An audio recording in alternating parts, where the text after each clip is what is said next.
اعوذ باللہ من الشیطان الرجیم، پناہ مانگتا ہوں میں اللہ کی شیطان مردود سے۔ کچھ لوگوں کے واقعات ہیں جو اس وقت آپ کو میں سنانا چاہوں گی۔ کچھ ایسی کہانیاں ہیں جس میں ہم سب کے لیے کچھ سبق ہے۔ پہلی ہے ام محمد کی کہانی ہے۔ یہ 40 سال کی میچور خاتون ہے۔ یہ لکھتی ہے کہ میں اپنے شوہر کے ساتھ ایک معقول زندگی گزار رہی تھی۔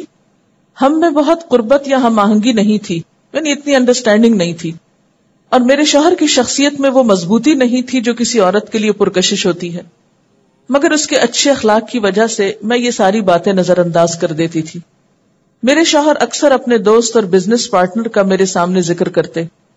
اکثر اس دوست سے ملاقات بھی ہوتی۔ سال گزرتے گئے اور اس سے ہماری دوستی بڑھتی گئی۔ وہ کئی گھنٹے میرے شوہر اور میرے ساتھ بیٹھ کر باتیں کرتے۔ میں نے اسے اچھی طرح جانا تو اسے پسند کرنے لگی، اور یہ احساس بھی ہونے لگا کہ یہ پسند دو طرفہ ہے۔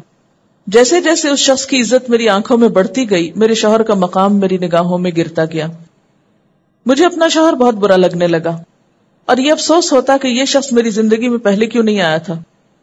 ایک دن اس نے مجھ سے اپنے جذبات کا اظہار بھی کر دیا۔ حالات اتنے بگڑ گئے کہ میں نے طلاق کا مطالبہ کر دیا، اور میرے شوہر نے مجھے طلاق دے دی۔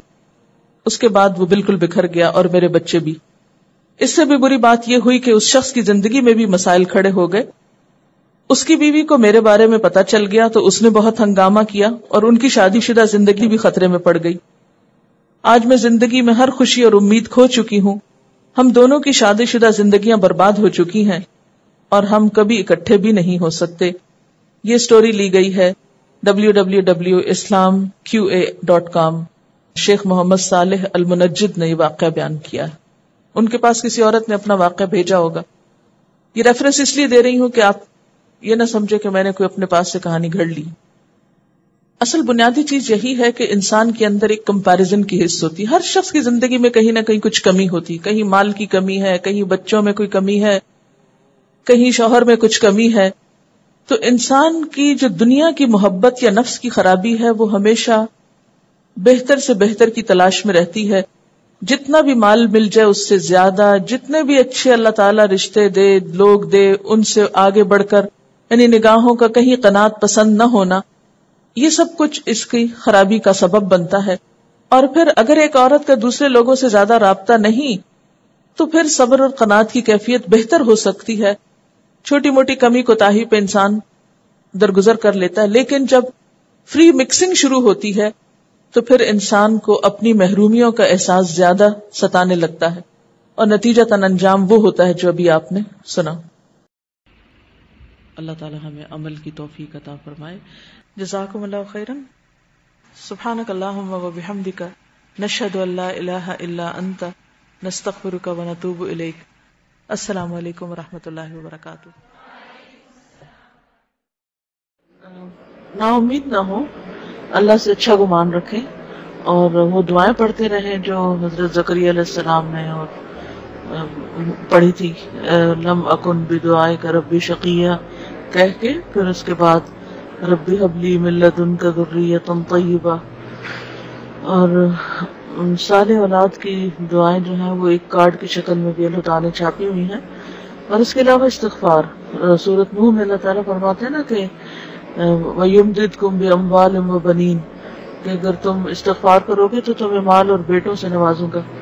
تو دعائیں کرتے رہیں، علاج بھی کرتے رہیں، اور اگر پھر بھی نہ ہو کچھ تو ایک ایک دعا کا اجر انشاءاللہ آخرت میں ملے گا۔ اور دنیا میں مومن کو کوئی بھی جو محرومی ہوتی ہے، اللہ سبحانہ وتعالیٰ آخرت میں اس کا بہترین نعم البدل عطا کرے گا۔ زنا کرنے والا اپنے فسق و فجور کی وجہ سے، اپنی بد مزاجی کی وجہ سے نیک عورت کے ساتھ نکاح کرنے پر راغب ہی نہیں ہوتا۔ کوئی نیک اور صالح عورت اس کو پسند ہی نہیں آتی۔ وہ اپنے لیے کیسی عورت پسند کرتا ہے؟ جو اسی کی قماش کی ہو، اسی طرح کی عادات رکھتی ہو، کیونکہ ہر شخص اپنے مزاج کے اور اپنی طرح کے لوگوں کو تلاش کرتا ہے۔ تو نکاح کے معاملے میں بھی پھر وہ کیا ڈھونڈتا ہے، کیا دیکھتا ہے؟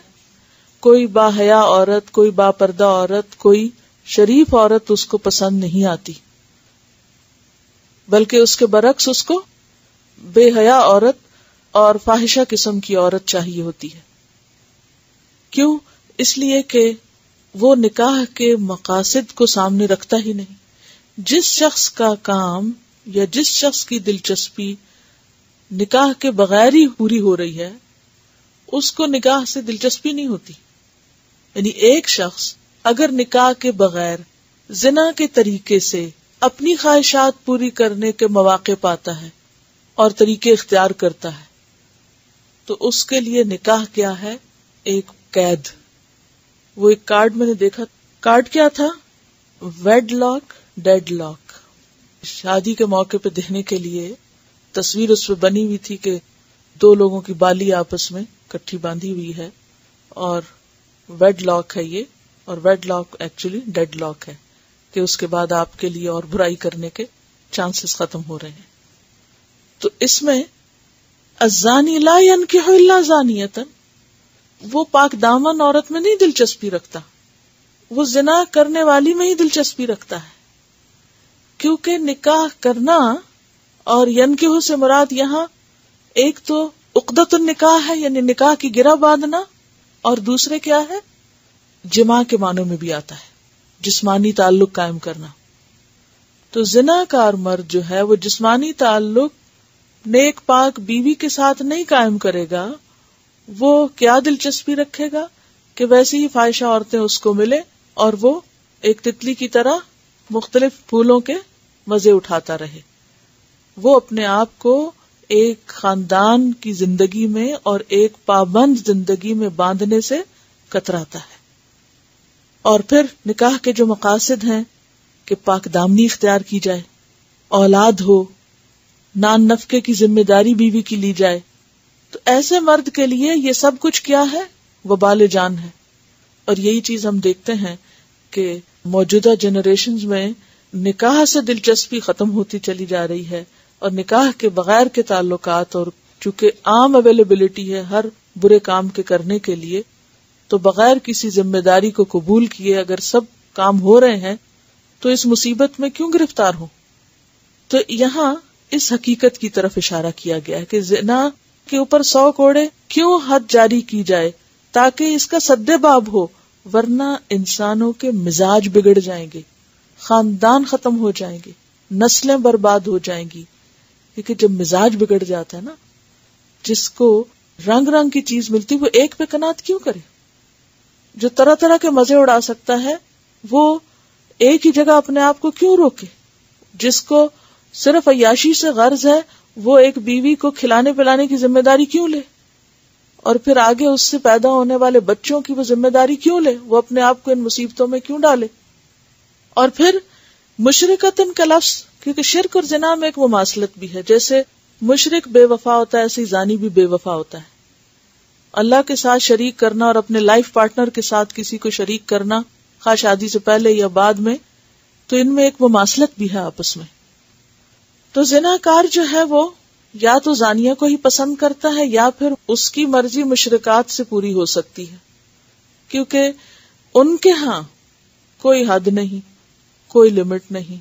جو اللہ کے ساتھ اوروں کو شریک کر سکتا ہے، جو شرک جیسا کبیرہ گناہ کر سکتا ہے، اس کے لیے زنا بھی کچھ مشکل نہیں. تو اس کی پسند یا چوائس کیا ہے پھر؟ زناکار یا مشرک عورت.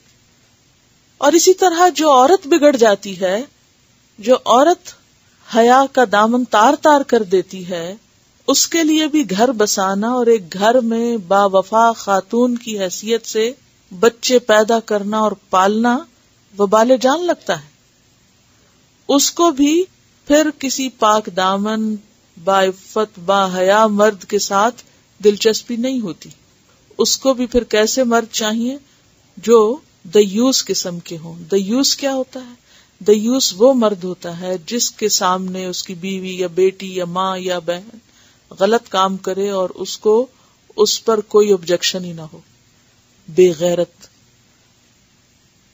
تو دیوس پہ جنت حرام ہے کہ کوئی مرد جس کی بیوی یا بیٹی یا بہن یا کوئی بھی قریبی رشتہ دار یعنی خاتون بے حیائی کا فعل کر رہی ہو، حد پار کر رہی ہو، اور وہ اس کو آزادی کے نام پر اور لبریشن کے نام پر اور ماڈرن ہونے کے نام پر اس کا ایک پرائیویٹ افیئر سمجھے اور اس پر خوش ہو اور اس کو مائنڈ نہ کرے کہ ہم بہت براڈ مائنڈیڈ ہیں اینڈ وی ڈونٹ مائنڈ کہ کوئی ہمارے گھر میں سے ایسا کر رہا ہے، اس کے لیے کوئی شرم و حیا کی بات ہی نہ ہو، تو پھر زانی عورت کو ایسے ہی مر چاہیے کہ جو برائے نام یا وقتی طور پر ایک مصنوعی یا ایک بظاہر شادی کے کانٹریکٹ میں ہیں بھی اور اس کے باوجود وہ آزاد ہیں اپنی اپنی لائف میں، کہ دکھاوے کو یا نام کو ایک نکاح کا رشتہ بھی ہے اور اس کے ساتھ منمانیاں بھی چل رہی ہیں.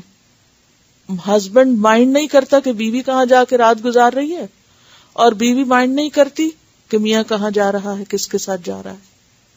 دونوں ہی ایک دوسرے کے لیے کیا ہیں؟ راستے کھلے ہیں، جو چاہو کرو. کس کے نام پہ؟ آزادی کے نام پر. تو یہاں پر کیا کہا گیا کہ اس طرح کا جب ایک معاشرے کے اندر کلچر جنم لیتا ہے تو پھر خاندانی زندگی لوگوں کو مشکل لگتی ہے، خاندانی زندگی ان کو وبال جان لگتی ہے، اور پھر نکاح کے بغیر ہی وہ یہ سب کچھ کرنے کو راضی ہوتے ہیں.